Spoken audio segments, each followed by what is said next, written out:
A most striking feature of any spill is the tendency for the oil to spread and fragment very quickly over the surface of the sea. But it also undergoes a number of physical and chemical changes, some of which lead to its dissipation from the surface of the sea, others cause it to persist. But of course the most critical thing, particularly when you have a spill close to the shore, is its movement.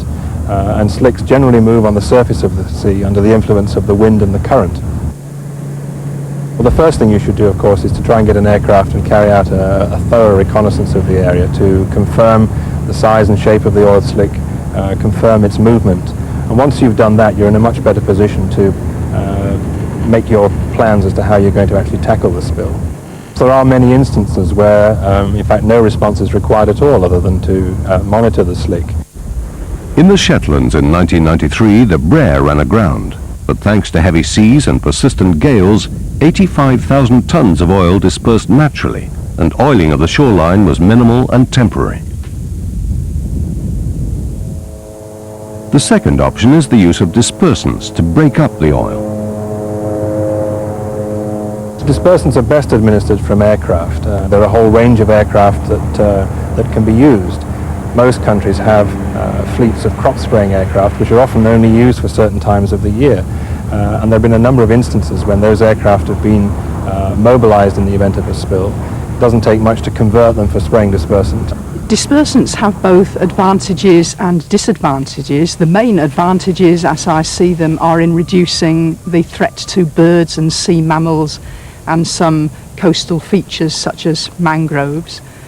When dispersant is sprayed onto a floating oil slick, it helps break the oil up into millions of little droplets, which then disperse throughout the water. The disadvantages are that more oil is introduced below the surface, where it may affect young fish and shellfish in particular. So one can't say that they're either good or bad. It depends on the particular situation, and it's the job of the environmental consultants to advise on what is the best course of action in any particular situation.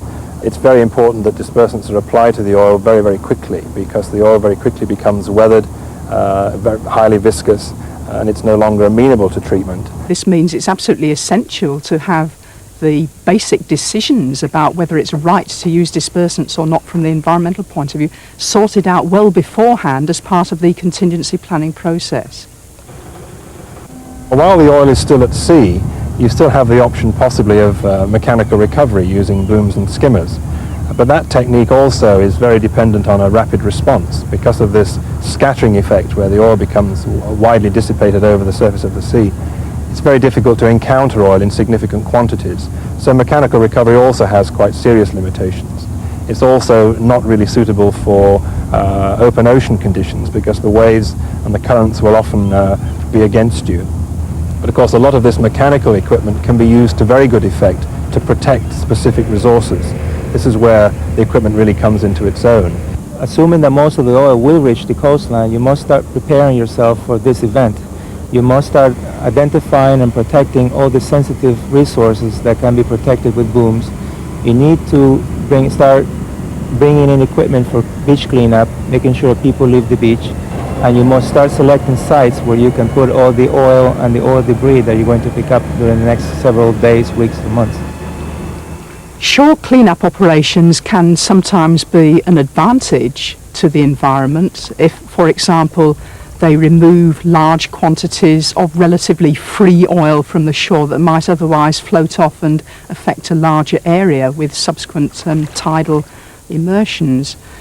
But aggressive shore cleanup, such as removal of vegetation and sediments or removal of large quantities of sand or mud, can also remove quite a lot of shore organisms that would otherwise have survived the oil spill. And the shore is thus knocked back to a relatively damaged state from which it takes a long time to recover.